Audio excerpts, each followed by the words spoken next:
കഴിഞ്ഞ വീഡിയോയിൽ നമ്മൾ ഫോട്ടോഷോപ്പിൻ്റെ പുതിയ അപ്ഡേഷൻസ് പഠിച്ച സമയത്ത് റെഫറൻസ് ഇമേജ് എന്ന് പറഞ്ഞിട്ടുള്ള പുതിയ ഒരു ഫോട്ടോഷോപ്പിൻ്റെ ഫീച്ചറിനെ പറ്റി പറഞ്ഞിരുന്നു. ആ ഒരു ഫീച്ചറിൻ്റെ വ്യത്യസ്തമായ ചില സാധ്യതകളാണ് നമ്മൾ ഈ വീഡിയോയിൽ കാണാനായിട്ട് പോകുന്നത്. ആദ്യമായി ചാനൽ കാണുന്നവർ പുതിയ ട്യൂട്ടോറിയൽ വീഡിയോകൾ ലഭിക്കുന്നതിനായിട്ട് സബ്സ്ക്രൈബ് ബട്ടൺ ക്ലിക്ക് ചെയ്യുക. അതുപോലെ തന്നെ അതിൻ്റെ കൂടെ തന്നിരിക്കുന്ന ആ ഒരു ബെൽ ഐക്കൺ കൂടി എനേബിൾ ചെയ്ത് വെക്കുക. അപ്പോൾ നമുക്ക് വീഡിയോയിലേക്ക് കടക്കാം.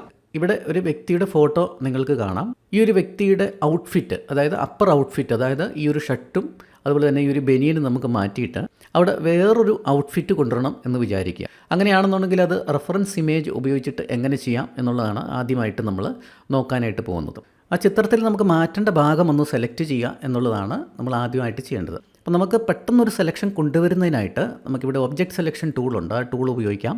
അത് ക്ലിക്ക് ചെയ്ത് കഴിയുന്ന സമയത്ത് നമുക്ക് ഓപ്ഷൻസ് ബാറിൽ സെലക്ട് പീപ്പിൾ എന്ന് പറഞ്ഞിട്ടുള്ള ഒരു ഓപ്ഷൻ കാണാനായിട്ട് സാധിക്കും. അവിടെ ക്ലിക്ക് ചെയ്യുന്ന സമയത്ത് നമ്മൾ ആ ഫോട്ടോയിലുള്ള ആളിൻ്റെ ഒരു ചെറിയൊരു ആ ഒരു ഹെഡിൻ്റെ സെക്ഷൻ ഇവിടെ കാണിക്കും. അപ്പോൾ ആ സമയത്ത് ആ ഒരു ഫോട്ടോയിലുള്ള വ്യക്തിയുടെ ബോഡി പാർട്സുകൾ, അതുപോലെ തന്നെ അദ്ദേഹത്തിൻ്റെ ഔട്ട്ഫിറ്റ്, ഇതെല്ലാം നമുക്ക് ഇവിടെ സെക്ഷൻ തിരിച്ച് കാണാനായിട്ട് സാധിക്കും. അപ്പോൾ ഇതിനകത്ത് നമുക്കിപ്പോൾ മാറ്റേണ്ടത് അപ്പർ ക്ലോത്ത്സ് ആണ്. അപ്പോൾ അതുകൊണ്ട് തന്നെ ഇവിടെ അപ്പർ ക്ലോത്ത്സ് എന്ന് പറഞ്ഞിട്ടുള്ള ആ ഒരു ഓപ്ഷനുണ്ട്. അത് ക്ലിക്ക് ചെയ്യുന്ന സമയത്ത് ഈ ഒരു ക്ലോത്ത് ഇവിടെ സെലക്ട് ആവുന്നതായിട്ട് കാണാനായിട്ട് സാധിക്കും. ഇത് ക്ലിക്ക് ചെയ്തതിന് ശേഷം ഇവിടെ അപ്ലൈ കൊടുക്കുക. അപ്പോൾ ആ സമയത്ത് നമ്മുടെ ആ ഒരു അപ്പർ ക്ലോത്ത്സ് ഫുള്ളായിട്ട് സെലക്ഷനിൽ വരുന്നത് നമുക്ക് കാണാനായിട്ട് സാധിക്കും. നോക്കുക, ആ ഒരു ചിത്രത്തിലുള്ള വ്യക്തിയുടെ അപ്പർ ക്ലോത്ത്സ് കൃത്യമായിട്ട് സെലക്ട് ആയിരിക്കുന്നത് നമുക്ക് കാണാനായിട്ട് സാധിക്കും. നമ്മുടെ സെലക്ഷൻ കൃത്യമായിട്ട് വന്നോ എന്ന് ഉറപ്പ് വരുത്തുക. അതിനുശേഷം നമ്മൾ കോണ്ടെക്സ്ച്വൽ ടാസ്ക് ബാറിലേക്ക് വരിക. ഈ ഒരു ടാസ്ക് ബാറിലേക്ക് വന്നതിന് ശേഷം അവിടെ ജനറേറ്റീവ് ഫില്ല് ക്ലിക്ക് ചെയ്യുക. ജനറേറ്റീവ് ഫില്ല് ക്ലിക്ക് ചെയ്യുന്ന സമയത്ത് നമുക്ക് ഇവിടെ റെഫറൻസ് ഇമേജ് കൊടുക്കുന്നതിന് വേണ്ടിയിട്ടുള്ള ആ ഒരു ബട്ടൺ ഇവിടെ കാണാനായിട്ട് സാധിക്കും. അവിടെ ചൂസ് ഇമേജ് ക്ലിക്ക് ചെയ്യുക.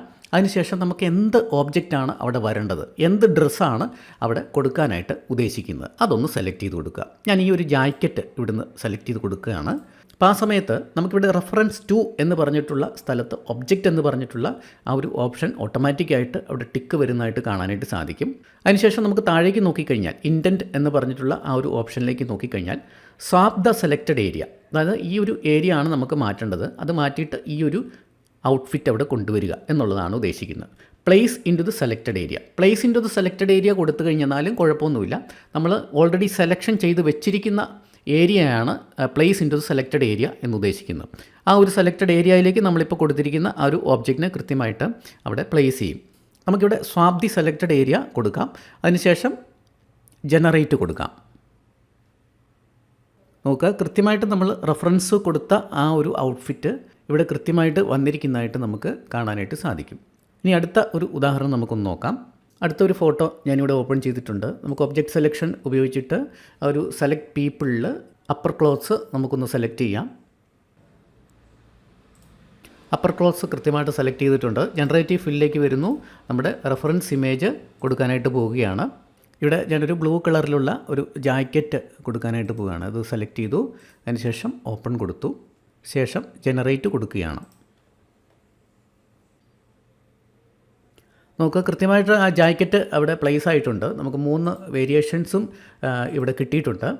ഏത് വേരിയേഷനാണ് നമുക്ക് അതുമായിട്ട് സ്യൂട്ടായിട്ട് തോന്നുന്നത്, ആ ഒരു വേരിയേഷൻ നമുക്ക് ഇവിടെ ഉപയോഗിക്കാനായിട്ട് സാധിക്കും. അടുത്ത ഒരു ഉദാഹരണം നോക്കാം. നമുക്ക് എന്തെങ്കിലും ഒബ്ജക്ട്സുകൾ നമ്മുടെ ഫോട്ടോയിലേക്ക് കൊണ്ടുവരണമെന്നുണ്ടെങ്കിൽ അതും പെട്ടെന്ന് നമുക്ക് ചെയ്യാനായിട്ട് സാധിക്കും. ഇപ്പോൾ ഉദാഹരണത്തിന് ഈ ഒരു ഫോട്ടോയിൽ ഇവിടെ ഒരു സൺഗ്ലാസ് കൊണ്ടുവരണം എന്ന് വിചാരിക്കുക. അങ്ങനെയാണെന്നുണ്ടെങ്കിൽ ആ ഏരിയ ഒന്ന് സെലക്ട് ചെയ്യുക. ഇതേപോലെ നമുക്ക് എവിടെയാണ് ആ ഒരു ഒബ്ജക്റ്റ് വരേണ്ടത് ആ ഒരു ഏരിയ സെലക്ട് ചെയ്യുന്നു. ശേഷം ജനറേറ്റീവ് ഫില്ലിലേക്ക് വരുന്നു. റെഫറൻസ് ഇമേജ് സെലക്ട് ചെയ്ത് കൊടുക്കുക. നമ്മുടെ സൺഗ്ലാസ്, ഞാൻ ഈ ഒരു സൺഗ്ലാസ്സാണ് സെലക്ട് ചെയ്യുന്നത്. ഇവിടെ വന്നിട്ടുണ്ട്. Place into the selected area ആണ്. ജനറേറ്റ് കൊടുക്കുക. നോക്കാം, നമ്മുടെ സൺഗ്ലാസ് അവിടെ പ്ലേസ് ആയിട്ടുണ്ട്. 3 വേരിയേഷൻസ് നമുക്കിവിടെ കിട്ടിയിട്ടുണ്ട്. നോക്കുക, ഏത് വേരിയേഷനാണ് ആപ്റ്റായിട്ട് വന്നിരിക്കുന്ന വേരിയേഷൻ നോക്കുക. എനിക്കാണ് ആദ്യത്തെ വേരിയേഷൻ തന്നെയാണ് കുറച്ചും കൂടെ ആപ്റ്റായിട്ട് വന്നിരിക്കുന്നത്. അതുപോലെ അടുത്ത വേറൊരു ഓബ്ജക്റ്റ് നമുക്ക് ഈ ഒരു ഫോട്ടോയിലേക്ക് പ്ലേസ് ചെയ്യണമെന്ന് കരുതുക. ഇവിടെ ഒരു ഹാൻഡ് ബാൻഡ് പ്ലേസ് ചെയ്യണമെന്ന് കരുതുക. അങ്ങനെയാണെന്നുണ്ടെങ്കിൽ ആ ഏരിയയും കൂടെ ഒന്ന് സെലക്ട് ചെയ്യാം. അപ്പോൾ സെലക്ട് ചെയ്യുമ്പോൾ ശ്രദ്ധിക്കേണ്ട ഒരു കാര്യം, നമ്മുടെ ആ ഒരു ബേസ് ലെയറിൽ നിന്നിട്ട് വേണം നമ്മൾ സെലക്ട് ചെയ്യാൻ. അതായത് നമുക്ക് പ്ലേസ് ചെയ്യേണ്ട സ്ഥലം എവിടെയാണോ, ഏത് ലെയറിലാണോ ഉള്ളത്, ആ ലെയർ സെലക്ട് ചെയ്യുക.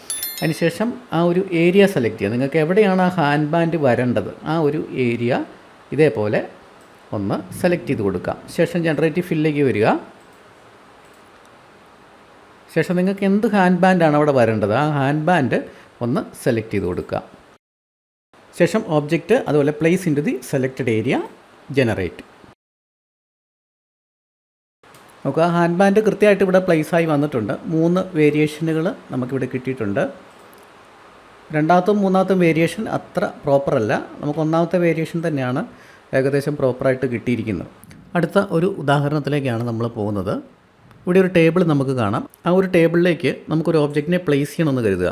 ഇവിടെ നമുക്ക് പുതിയ ഒരു ഓബ്ജക്റ്റിനെ പ്ലേസ് ചെയ്യാനായിട്ടാണ് പോകുന്നത് ഒരു സ്ഥലത്തേക്ക്. അതുകൊണ്ട് നമുക്ക് ഇവിടെ നമ്മൾ ഉദ്ദേശിക്കുന്ന സ്വാപ്പിംഗ് അല്ല, പകരം പ്ലേസിംഗ് ആണ് ഉദ്ദേശിക്കുന്നത്. എങ്ങനെ പ്ലേസ് ചെയ്യാം എന്നുള്ളത് നോക്കാം. അപ്പോൾ നമുക്ക് പ്ലേസ് ചെയ്യേണ്ട ആ ഒരു സ്ഥലം ആദ്യം സെലക്ട് ചെയ്യുക എന്നുള്ളതാണ്. അപ്പോൾ ഞാൻ ഈ ഒരു ഏരിയ, ഇത്രയും ഒരു ഏരിയ ഞാൻ സെലക്ട് ചെയ്യുന്നു. അവിടെ എനിക്കൊരു ഫ്ലവർ വേസ് ആണ് കൊണ്ടുവരേണ്ടത്. അപ്പോൾ അതുകൊണ്ട് തന്നെ ഞാൻ ആ ഒരു ഏരിയ, ആ ഒരു ഫ്ലവർ വേസിൻ്റെ ആ ഒരു വലിപ്പം വിഷ്വലൈസ് ചെയ്തതിന് ശേഷം ആ ഒരു ഏരിയ മാത്രം സെലക്ട് ചെയ്യുക. ശേഷം ജനറേറ്റീവ് ഫില്ലിലേക്ക് വരിക, ചൂസ് ഇമേജ് കൊടുക്കുക. നമ്മുടെ ഓബ്ജക്റ്റ് എന്താണോ ആ ഒരു ഓബ്ജക്റ്റ് സെലക്ട് ചെയ്ത് കൊടുക്കുക. ഞാൻ ഈ ഒരു ഓബ്ജക്റ്റാണ് സെലക്ട് ചെയ്യുന്നത്. ഇവിടെ നമുക്ക് ഓബ്ജക്റ്റ് സെലക്ട് ചെയ്ത് കൊടുക്കുക. ഇവിടെ സ്വാപ്പിന് പകരം place into the selected area എന്ന് പറഞ്ഞിട്ടുള്ള ഓപ്ഷൻ കൊടുക്കുക. കാരണം നമുക്ക് ഈ ഒരു ഏരിയയിലേക്കാണ് ഈ ഒരു ഫ്ലവർ വേസ് പ്ലേസ് ചെയ്യേണ്ടത്. അതിനുശേഷം ജനറേറ്റ് കൊടുക്കുക. നോക്കുക, കൃത്യമായിട്ട് നമ്മുടെ ഫ്ലവർ വേസ് അവിടെ പ്ലേസ് ആയിട്ടുണ്ട്. 3 ഓപ്ഷനുകൾ നമുക്ക് കിട്ടിയിട്ടുണ്ട്. നോക്കുക, അതിലേറ്റവും നല്ല ഓപ്ഷൻ നമുക്ക് സെലക്ട് ചെയ്യാം. അടുത്ത ഒരു ഇമേജ് എടുത്തിട്ടുണ്ട്. ഈ ഒരു ഇമേജിൻ്റെ എൻ്റയർ ഔട്ട്ഫിറ്റ് നമുക്ക് എങ്ങനെ മാറ്റാം എന്നുള്ളത് നോക്കാം. അപ്പോൾ അതിന് വേണ്ടിയിട്ട് നമുക്ക് ഒബ്ജക്റ്റ് സെലക്ഷൻ ടൂൾ എടുത്തതിന് ശേഷം ഈ ഒരു സാരിയാണ് നമുക്ക് ചേഞ്ച് ചെയ്യേണ്ടത്. ഒബ്ജക്റ്റ് സെലക്ഷൻ ടൂൾ എടുത്തതിന് ശേഷം നമുക്ക് ഇവിടുന്ന് ഡ്രസ്സ് എന്ന് പറഞ്ഞിട്ടുള്ള ഈ ഒരു ഓപ്ഷൻ ക്ലിക്ക് ചെയ്യാം. അല്ലെന്നുണ്ടെങ്കിൽ നിങ്ങൾക്ക് മാനുവലായിട്ട് സെലക്ട് ചെയ്ത് കൊടുത്താലും മതി. അപ്പോൾ അതിന് വേണ്ടിയിട്ട് സെലക്ഷൻ ബ്രഷ് ടൂള് നമുക്ക് എടുക്കാവുന്നതാണ്. അതിനുശേഷം നമുക്ക് ഏത് ഏരിയ ആണോ വേണ്ടത് ചേഞ്ച് ചെയ്യേണ്ടത് ആ ഏരിയ ഒന്ന് ഇതേപോലെ പെയിൻറ്റ് ചെയ്ത് കൊടുക്കുക. കുറച്ച് പുറത്തേക്കൊക്കെ ഇറങ്ങിയാലും കുഴപ്പമൊന്നുമില്ല. ആ സെലക്ഷൻ ഇതേപോലെ നമ്മളൊന്ന് പെയിൻറ്റ് ചെയ്ത് കൊടുക്കുക. അപ്പോൾ ഏകദേശം ആ സാരിയുടെ കളറും പിങ്ക് ആണ്. അതുപോലെ തന്നെ നമ്മുടെ സെലക്ഷൻ ബ്രഷിൻ്റെ ഒരു പെയിൻറ്റും പിങ്കാണ്. അതുകൊണ്ടാണ് നമുക്ക് പെട്ടെന്ന് കാണാൻ പറ്റാത്തത്. അപ്പോൾ അതുകൊണ്ട് നമുക്ക് ഏതെങ്കിലും ഒരു സെലക്ഷൻ ടൂളിലേക്ക് നമ്മൾ ക്ലിക്ക് ചെയ്ത് കഴിയുമ്പോൾ നമ്മുടെ സെലക്ഷൻ ആക്റ്റീവ് ആകുന്നത് കാണാനായിട്ട് സാധിക്കും. അതിനുശേഷം നമുക്ക് ജനറേറ്റീവ് ഫില്ലിലേക്ക് വരാം. അതിനുശേഷം നമുക്ക് റെഫറൻസ് ഇമേജ് എടുക്കാം. അതിനുശേഷം ഏത് ഡ്രസ്സാണ് നമുക്ക് വരേണ്ടത് ആ ഡ്രസ്സ് ഒന്ന് സെലക്ട് ചെയ്ത് കൊടുക്കുക. ഞാൻ ഈ ഒരു ഇമേജ് സെലക്ട് ചെയ്ത് കൊടുക്കുകയാണ്. അതിനുശേഷം ഓപ്പൺ കൊടുത്തു. ആ ഒരു ഡ്രസ്സ് ഇവിടെ വന്നിട്ടുണ്ട്. ഇവിടെ നമുക്ക് ആ ഒരു മോഡലിൻ്റെ എൻ്റയർ ഇമേജാണ് വന്നിരിക്കുന്നത്. നമുക്ക് ആ ഒരു ഒബ്ജക്റ്റാണ് ഇവിടെ മാറ്റേണ്ടത്. അപ്പോൾ അതുകൊണ്ട് തന്നെ ഒബ്ജക്റ്റ് സെലക്ട് ചെയ്യുക. ഇവിടെ നമുക്ക് സ്വാപ്പ് ദി സെലക്റ്റഡ് ഏരിയയോ place into the selected ഏരിയയോ സെലക്ട് ചെയ്യാം. അതിനുശേഷം ജനറേറ്റ് കൊടുക്കുക. നമുക്ക് കൃത്യമായിട്ട് ആ ഡ്രസ്സ് നമുക്ക് അങ്ങോട്ടേക്ക് സ്വാപ്പ് ചെയ്യാനായിട്ട് സാധിച്ചിട്ടുണ്ട്. 3 വേരിയേഷൻ നമുക്കിവിടെ കിട്ടിയിട്ടുണ്ട്. ആ 3 വേരിയേഷനും നമുക്കിവിടെ നോക്കാവുന്നതാണ്. ഏത് വേരിയേഷനാണോ അതുമായിട്ട് കൃത്യമായിട്ട് മാച്ച് ആവുന്നത് ആ ഒരു വേരിയേഷൻ നിങ്ങൾക്ക് ഇവിടുന്ന് സെലക്ട് ചെയ്യാവുന്നതാണ്.